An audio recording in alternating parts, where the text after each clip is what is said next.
Importantísima, por supuesto, y un tema que también creemos que no ha estado lo suficientemente presente en el debate, es el tema de infancias, ¿no? Y por supuesto queremos hablar con alguien que sabe un montón y también absolutamente amigo de la casa. Estamos con Camilo Morales, coordinador del Núcleo de Estudios Interdisciplinarios sobre Infancias de la Universidad de Chile. Camilo, ¿cómo estás? Hola Antonella, muy bien, muy contento de participar nuevamente acá con ustedes en el programa Semáforo. Por supuesto, quisimos armar en este semáforo especial de elecciones 4 temas que nos parecen fundamentales, que sentimos que no se le ha dado suficiente importancia y que no son el futuro, son el presente, definitivamente. Entonces, para partir, Camilo, Yes. ¿cuál es la evaluación que ustedes tienen ahí desde el núcleo respecto a la presencia o ausencia de temas de infancia en las propuestas de los candidatos y la candidata?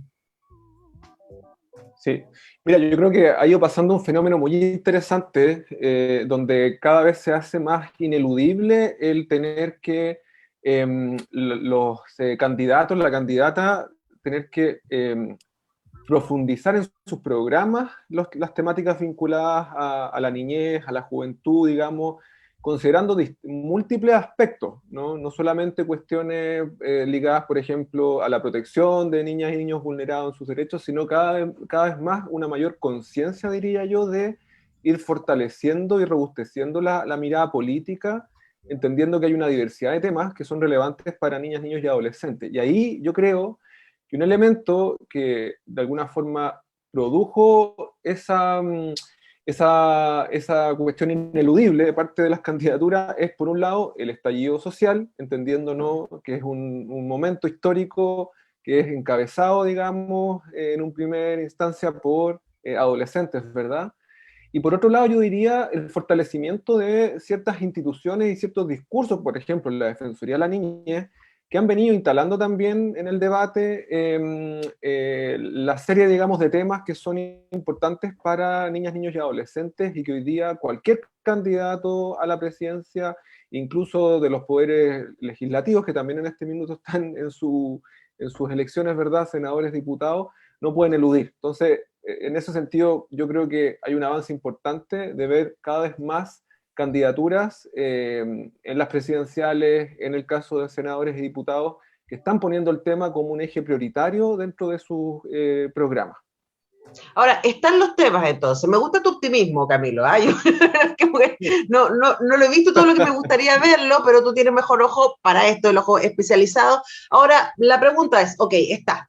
¿Y cómo está apareciendo los temas que tienen que ver con juventud e infancia en los programas de les candidates? Sí, bueno, yo creo que ahí tú haces un doble clic a algo que yo sí creo que es interesante de mirar más críticamente. ¿Ah? Y en ese sentido yo creo que lo que uno puede observar, diría yo, es que son dos grandes tendencias que de alguna forma chocan en el modo en cómo entendemos las políticas públicas vinculadas a niñez y adolescencia. ¿Ah? Yo creo que efectivamente permanece una perspectiva que es la que ha hegemonizado, digamos, el modo en cómo el Estado y la sociedad se ha vinculado con la niñez y que tiene que ver con esta perspectiva mucho más centrada en lo proteccional, en la normalización, en perspectivas tutelares, digamos, y donde niñas, niños y adolescentes quedan, por decirlo así, invisibilizados en el marco de cuestiones que tienen que ver, por ejemplo, con el orden de lo familiar. ¿Ah? Entonces se diluye la especificidad de la niñez, poniendo un énfasis excesivo, a mi modo de ver, al rol que ocupa la familia. ¿No? Sin decir que no es que no tenga un rol, lo tiene por supuesto, pero ahí se produce una cosa como de invisibilizar la especificidad de la niña. Y por otro lado, me parece que hay perspectivas que están progresivamente entrando, por supuesto que son cambios culturales que requieren mucho tiempo. ¿Ah? Hay que entender, esto es muy importante, que tenemos apenas 31 o 32 años desde el ingreso del enfoque de derechos de la niñez en nuestro país, digamos, y una trayectoria de 2 siglos previa, donde las perspectivas filantrópicas, asistencialistas, proteccionistas, tutelares, dominaron la escena. Entonces, desmontar eso de tan larga data no es sencillo. Y ahí sí me parece que se están introduciendo ciertos énfasis, ciertos discursos vinculados a temas como la participación, la ciudadanía, desde algunas políticas públicas que todavía hay que fortalecer y que yo espero que eso pueda darse en este periodo presidencial, digamos, de quien asuma, más con el apoyo de la convención en esa línea, y además desde el punto de vista de la sociedad civil, ya donde se han hecho también algunos esfuerzos en esa línea, de poder mirar a la niñez no solamente como un objeto de protección, ya que sin duda en su condición de dependencia y vulnerabilidad requiere, ¿no?, de políticas sociales universales que puedan garantizar, digamos, sus derechos, pero eso tiene que ir acompañado del reconocimiento de su capacidad de agencia, de su lugar como sujeto político, como sujeto histórico, y que en ese sentido hay que también promover la participación desde las políticas públicas para que los propios niños, las niñas y los jóvenes puedan organizarse, puedan incidir a nivel local, ¿no?, en cómo se desarrollan las políticas públicas, particularmente las que están dirigidas a ellas y ellos. Entonces ahí hay un ámbito que todavía se puede fortalecer. Ahora, estoy pensando que también las candidaturas tienen sus particularidades, ¿no? Y esto que tú dices, que efectivamente es difícil sacarse esta cultura adultocéntrica, ¿no? Y la lógica de la protección, de proteccionismo, más bien que de la protección, ¿cierto? Y de la ausencia de la voz de niños, niñas y adolescentes está mucho más presente en algunas que en otras, digamos, ¿no? O sea, Sin duda, como la idea de seguir pensando a las niñas como menores. Creo que es súper evidente también, ¿no? Y como este movimiento, creo que es interesante, estoy pensando particularmente en la propuesta, en el programa de Cast hacia la familia como núcleo central, cosa que por supuesto es indiscutible, pero sin considerar la diversidad de familias que hoy día habitan este territorio, pensando, por ejemplo, que un tercio de las familias son monoparentales y lideradas por mujeres, por lo menos. Así es, así es. Claro, yo creo que ahí hay un problema importante en la línea de no reconocer esta diversidad, como bien tú señalas, Antonella, ¿ya? Y que de alguna forma, a propósito de datos súper duros, digamos, ¿no?, en términos de lo que tú dices, por ejemplo, de la constitución de los hogares monoparentales, ¿verdad? La situación, por ejemplo, que viven las familias en condiciones de hacinamiento, la dificultad, y esto yo creo que es muy relevante, porque se vincula directamente con los temas de cuidado de niñez, que tiene que ver con la falta de redes de apoyo para el cuidado y la crianza de las familias. ¿Ah? Yo creo que, ¿cuál es el problema, veo yo, de este discurso familista que tiende, por decirlo así, no solamente a invisibilizar esta diversidad y no reconocerla, sino que también instala, sobre todo para los grupos que han vivido más situaciones de vulnerabilidad, de exclusión, de marginación, un ideal también familiar, donde es la familia nuclear la que tiene que como que venir a resolver todo en la vida de un niño, de una niña, de un adolescente, desconociendo, ¿no?, la importancia de entender también que el cuidado es una cuestión que va mucho más allá, digamos, de lo que se ofrece ese núcleo, sino que también requiere de otro tipo de soportes, de otro tipo de apoyos, de otro tipo de acompañamientos que son de carácter comunitario y, por supuesto, entregarle un valor político también al cuidado en ese sentido. Y ahí, por ejemplo, ¿no?, un dato súper interesante a propósito de un estudio que sacó UNICEF hace muy poquito, hace un par de semanas, es que precisamente los problemas de maltrato y de negligencia hacia la niñez, ¿no?, que en nuestro país, digamos, son bien preocupantes, están directamente asociados a la falta precisamente de esas redes de cuidado que permitan tener apoyo y delegar, en algunos casos, ¿no?, a una red mucho más amplia, el cuidado y la crianza de los niños en escenarios que muchas veces son adversos y que además en el contexto de la pandemia se han vuelto aún más complicados. Claro, claro, es súper importante eso porque cuando el riesgo de estandarizar el concepto de familia es que eso se traduce en políticas públicas.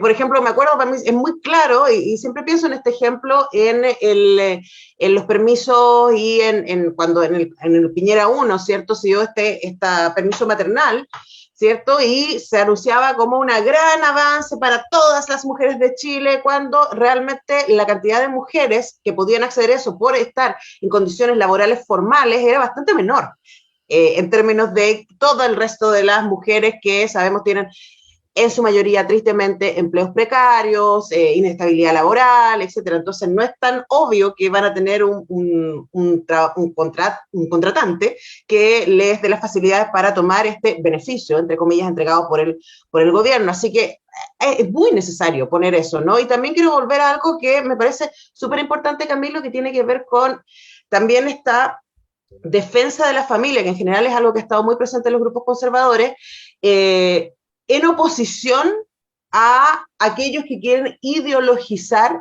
a las niñas, sin considerar, de nuevo, que un colegio religioso, por ejemplo, o un colegio cuyos dueños tienen cierta perspectiva política y por lo tanto escogen profesores en esa línea, lo que sea, también está impartiendo ideología, o sea, como finalmente todo está, ¿no? No solamente quienes tenemos un punto de vista más progresista somos quienes tenemos ideología. Así es. Sí, bueno, yo creo que ahí hay varios problemas de cómo se ha instalado esta manera de pensar, esta discusión de la ideologización, que me acuerdo que además estuvo muy presente también para el momento del estallido, que ahí también, Sí. ¿verdad?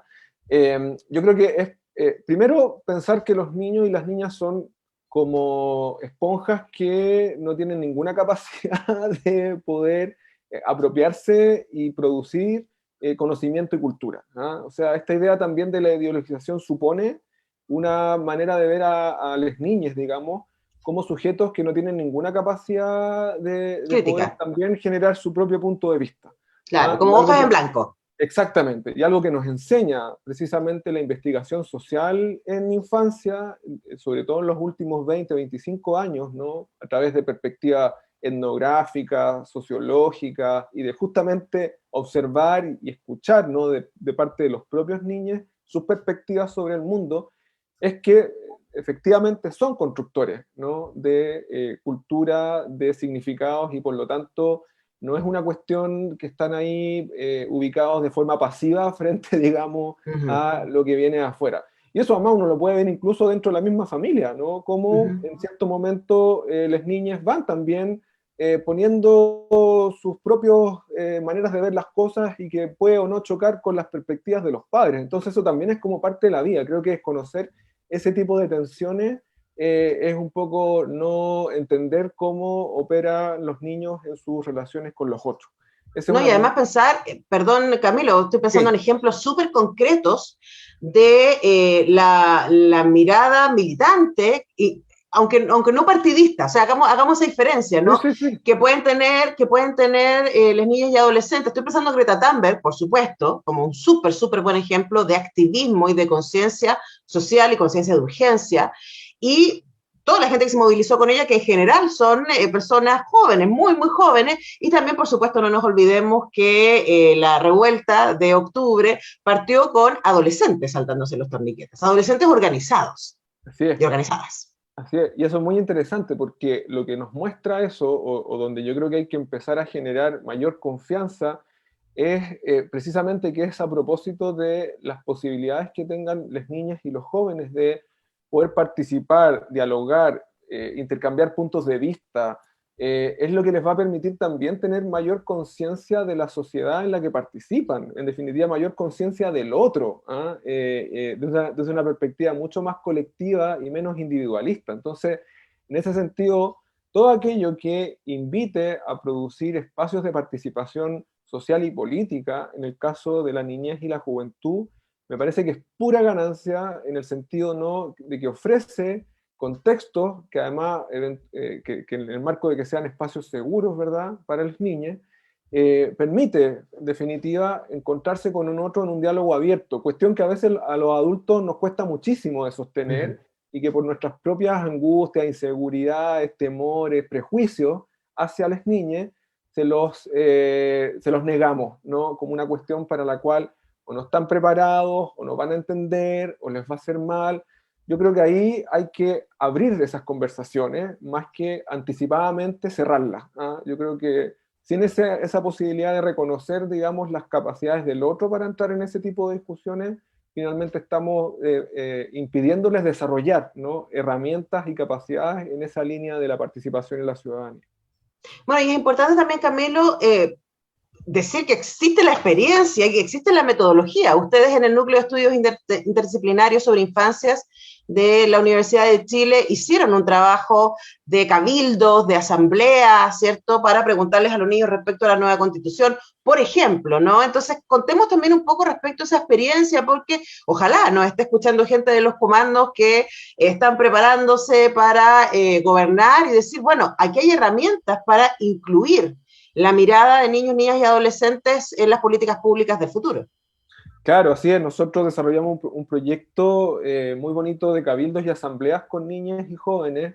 Eh, Esto partió en el 2019 en el contexto del estallido y básicamente lo que a nosotros nos interesaba era proponer una serie de herramientas metodológicas para generar espacios deliberativos, ¿no? Y de expresión. Porque yo creo que uno de los problemas que tradicionalmente también tiene la política pública a la hora de entender la participación de la niñez es quedarnos netamente en el marco de lo consultivo, ¿ah? Lo cual está muy bien, por supuesto, La permite escucha. también... no, claro, lo consultivo como una escucha, digamos que no tiene retroalimentación, pero también lo consultivo de pedirles la opinión a los niños a través de encuestas solamente. Ya. ¿Ah? O de alguna especie de sistema de votación sobre ciertos derechos que para ellos son importantes, ¿no? Eso se viene haciendo ya hace varios años y está súper bien. De hecho, hay uno que está haciendo ahora World Vision y perfecto con eso, ningún problema, suma, de todas maneras. Pero me parece que eso justamente lo que deja fuera es la posibilidad de encontrarte con otro, con otra, y deliberar sobre aquellos aspectos que pueden ser o bien problemáticos de lo que te toca vivir en la cotidianidad y cómo tú generas soluciones en clave de aquellos derechos que nos interesan. Y ahí efectivamente nosotros hicimos un trabajo desde la universidad junto con la Vicerrectoría de Extensión y Comunicaciones en el 2020 y en el 2021, ¿no? Y además estuvimos hace poquito junto con la Municipalidad de Ñuñoa también implementando esto hace un par de semanas atrás en establecimientos municipales de la comuna, en un ejercicio que también contó con la tremenda colaboración, no solamente de los estudiantes que estaban tremendamente interesados en participar, sino también de las y los docentes, digamos, que también facilitaron estos espacios. Y nos seguimos encontrando con cuestiones que son tremendamente relevantes, que tienen que ver con poner sobre la mesa temáticas que se van repitiendo: lo medioambiental, la salud mental, la importancia de los derechos sexuales y reproductivos, la mirada crítica a las perspectivas adultocentristas que generan, ¿no?, en las niñas y los niños y los jóvenes el sentirse no reconocidos en sus capacidades y en su potencialidad, y por lo tanto la participación como un eje central dentro de sus demandas, y una perspectiva también en torno a la familia y la comunidad, de ver también a los adultos, y esto es muy bonito, de verlos también cansados, agotados, sin tiempo para disfrutar, para compartir, para hacer otras cosas que no sea solamente trabajar. Yo creo que La lógica, ahí, salir de la lógica productiva, básicamente es la exactamente, invitación. exactamente, ¿no? Esa lógica productiva, las niñas, los niños, los jóvenes están muy atentos, son muy sensibles con eso, y ahí, bueno, yo creo que la convención, insisto, puede ser una oportunidad tremenda para desarrollar eso en términos de la participación, y ojalá que el gobierno que asuma, digamos, también pueda avanzar en estas formas más deliberativas de participación de la niñez y la juventud. Bueno, herramientas hay, así que les estamos aquí llamando a los comandos para que se pongan ahí en contacto con el trabajo que hacen desde el Núcleo de Estudios Interdisciplinarios sobre Infancias de la Universidad de Chile. Hemos conversado con su coordinador, Camilo Morales. Camilo, siempre un placer conversar contigo. Muchas gracias. Gracias, Antonella, que tengan un muy buen día y a votar. Ya hay harta participación, se ve harta gente en las calles, así que eso ojalá que sea una muy bonita señal del nivel de participación que vivamos hoy, que ojalá sea histórico. Especialmente la gente joven, a votar. Esto es súper, súper, súper importante para la construcción de nuestro futuro. Gracias, Camilo. Dejamos a Camilo y nos vamos a